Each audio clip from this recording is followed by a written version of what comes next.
Hey, faithful listener.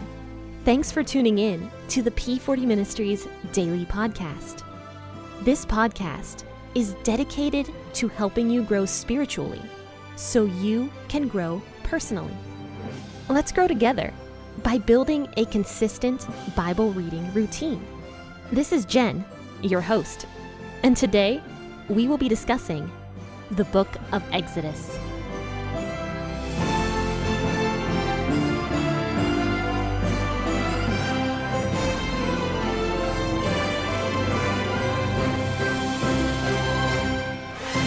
Hey friends and faithful listeners, happy day before Thanksgiving. I hope you guys are having such a fantastic week already and that you are preparing to have a really fantastic Thanksgiving day tomorrow.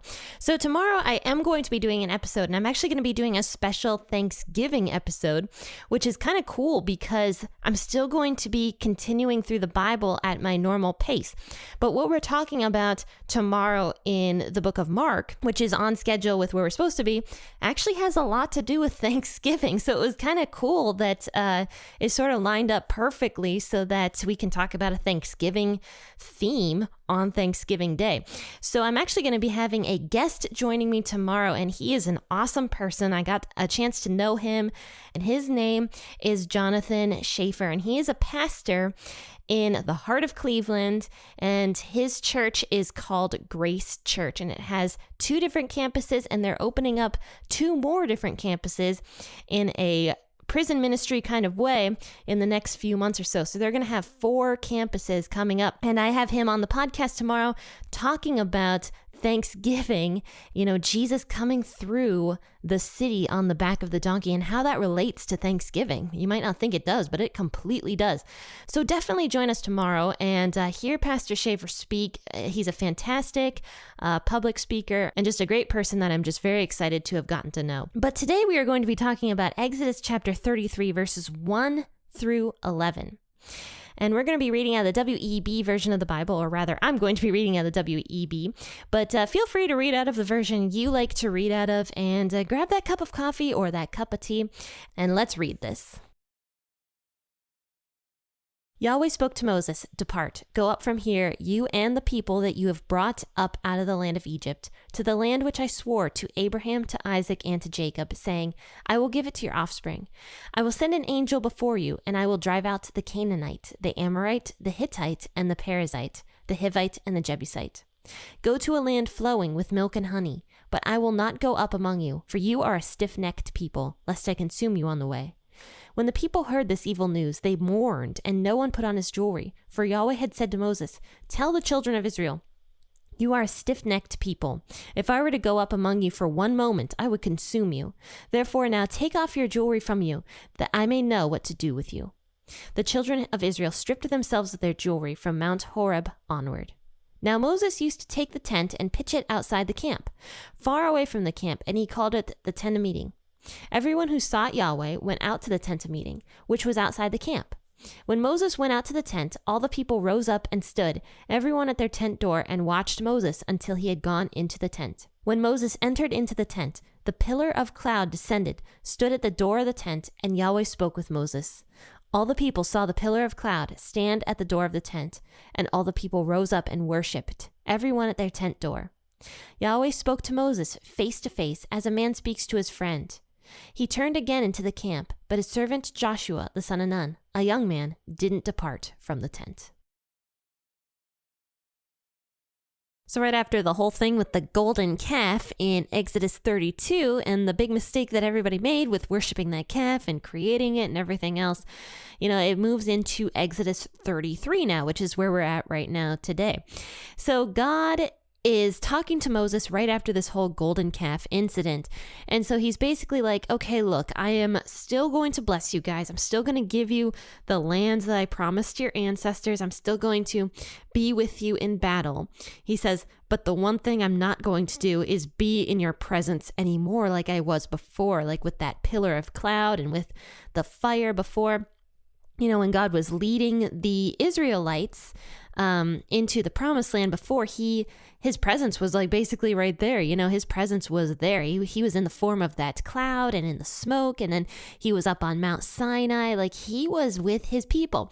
But now he's saying that he is going to basically remove his presence from the people.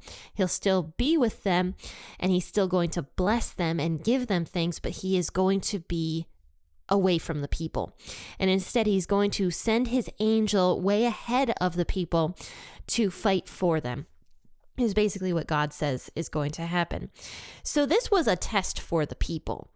This was a test to see where the people's hearts were, because I've talked so much about how God's presence with the people was actually going to bless the Israelite nation.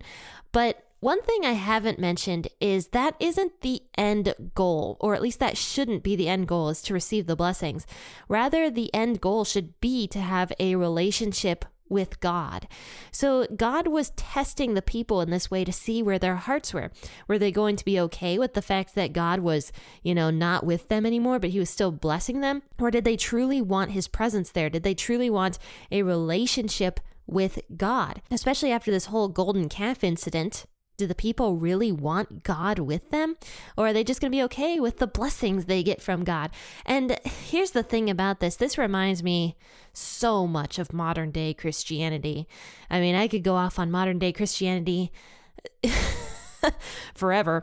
But here's the thing though, like modern day Christianity, and what I mean by that is the Christianity that you kind of think you're a Christian, you kind of go to church, you kind of do this, you kind of do that, but you don't really want that relationship with God. You kind of want to make up your own religion and, take and choose what you want out of the Bible, even if you read the Bible. That's kind of what modern day Christianity is, or some people call it pop Christianity, popular Christianity. And it is very, very prevalent nowadays. And unfortunately, many churches fall into pop Christianity, which is not true Christianity. True Christianity is looking at the Bible, understanding that it's God's word, the inspired word of God, and applying it to your life. Even if that means that you don't like everything that it has to say. The point is to still understand that is God's inspired word. And even if you don't understand something, you still need to look at it as, God said that, whatever it might be that you might have an issue with in the Bible. You still have to understand the context of why this was happening and everything. And I mean, one thing I've mentioned several times on the podcast before is I don't understand why God destroyed the animals in the flood. I don't understand that, because animals are innocent, but I have to look at that and say, oh, it says that the entire earth was filled with corruption and was filled with violence. So I have to assume that the animals also were corrupted in some sort of sense. And I actually did an episode on that like a year ago about the Nephilim and the flood and everything. And but anyway, I mean, there's things like that I don't understand.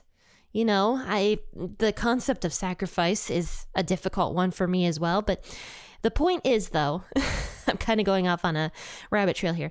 The point is, we can't fall into popular Christianity just because it's popular. We can't fall into that. We have to want God's presence fully. We have to want God's inspired word fully. Instead of picking and choosing what we want and only wanting the benefits of Christianity, which is, the blessings, the ability to talk to God whenever you need something, the whatever it might be that's is a benefit of Christianity. We can't just want Christianity for the benefits of it. We have to want that relationship with God. Because the relationship with God is the most important thing. Because we could have all the blessings in the world and still be miserable people. And then on top of that, we wouldn't have the gift of salvation that God freely gives us. So that's kind of what is happening here in Scripture in Exodus 33, is the same exact concept, except Old Testament instead of New Testament. Do the people want that relationship with God? Do they truly want that forgiveness that he's able to give? Or do they only want the blessings that he promised them if he's going to be in their presence? So this is a test to see where the people's hearts are. But the people do respond kind of well, because it says here that God says to Moses in verse 5, Yahweh had said to Moses, "Tell the children of Israel, you are a stiff-necked people. If I were to go up among you for one moment, I would consume you. Therefore now take off your jewelry from you that I may know what to do with you." So, so God's basically saying to Moses, like, tell the people, don't put any of your jewelry on. You know, jewelry is a way to make yourself look prettier. But he says, like, don't do that. Don't put your jewelry on. It's a sign of mourning. You're not supposed to be decorating yourselves right now because, you know, your insides are crappy. God says, you're a stiff-necked people. That's what he says. So back then, that's a term for a donkey or a work animal of some sort that would refuse to listen to the farmer. So a horse. Okay. I have been on horses plenty of times. I just got back from a trip to a ranch recently, and the one horse that I had was extremely stiff-necked. I would consider it a stiff-necked horse. It did not like me. It kept reaching around and trying to bite my toes, and it refused to go where I was asking it to go. It just did not want me on its back. I'm surprised it didn't run off with me. So, so I'm in the trail ride, and this horse just wanted to go up off the side, like in between these two tiny little trees, probably in a way to try to knock me off of its back, to slam me into a tree. And the horse just kept going, and I'm like, get back on the trail. And I'm like, I'm doing my best I can to actually get this horse to go back onto the trail. And that's kind of what this reminds me of here, is this like stiff-necked concept. Not just having, that horse didn't just have a stiff neck and didn't want to go where I was asking it to go. It like defied me. This horse was defying me and did not want to listen to me and was doing the opposite of what I was asking it to do. That is literally what this term means, stiff-necked. These people, not only are they not listening to God, but they're actually purposefully defying God and going off on their own way. Now, we know all about God's presence. We've talked about it before. I mean, we don't know all about it. We could never know all about it.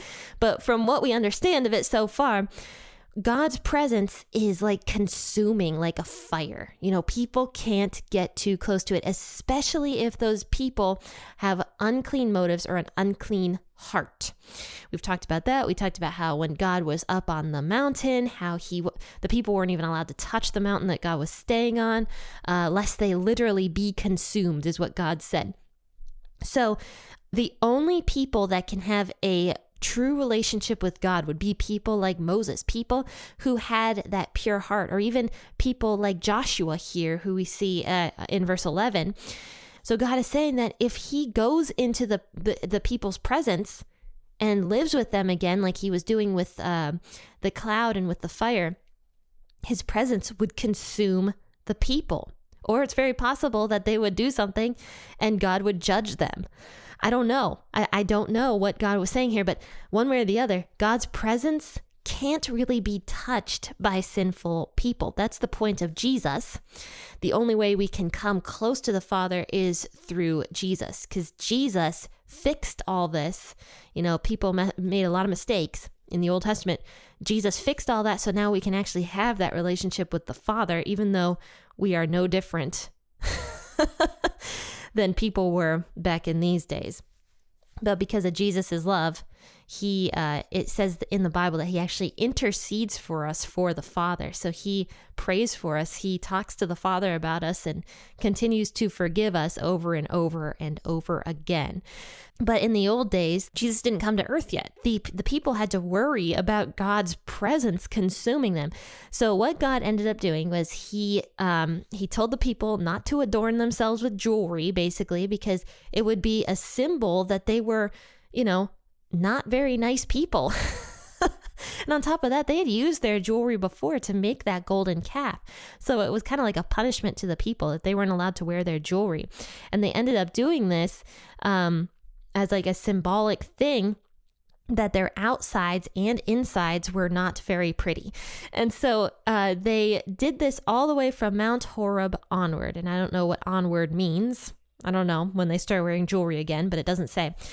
But anyway, after this happens and God has this discussion with Moses how he cannot live with the people at this time, Moses does something super drastic in verses 7 all the way through 11. Now, the tent of meeting was not built yet. We went through an entire building of the tabernacle series several weeks ago, and it was a long series because God was literally describing how the tabernacle was supposed to be built, even every single little thing that was supposed to go inside the tabernacle. So this tabernacle is not built yet. And Moses does something super drastic. He takes his very own tent and way outside the camp of all the people, way outside, he sets up his tent and calls it the tent of meeting, his own personal tent. And this was something Moses did to show his heart. He wanted to get close to God in these drastic measures by living way outside of the camp. And by putting the tent outside the camp, it was showing that God's presence could be outside the camp. It just couldn't be inside the camp at this time because of where the people's hearts were at this time.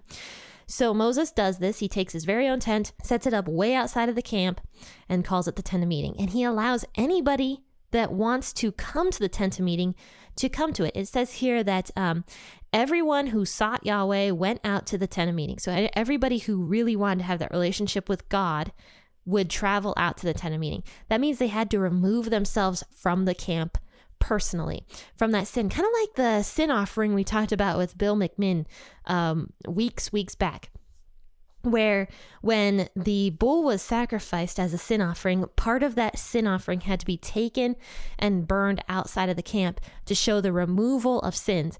This is kind of a similar concept where the people had to remove themselves from the sin of that camp to go outside and worship God in the tent of meeting. So anybody who wanted to have this relationship with God was allowed to go to Moses' tent and worship God there.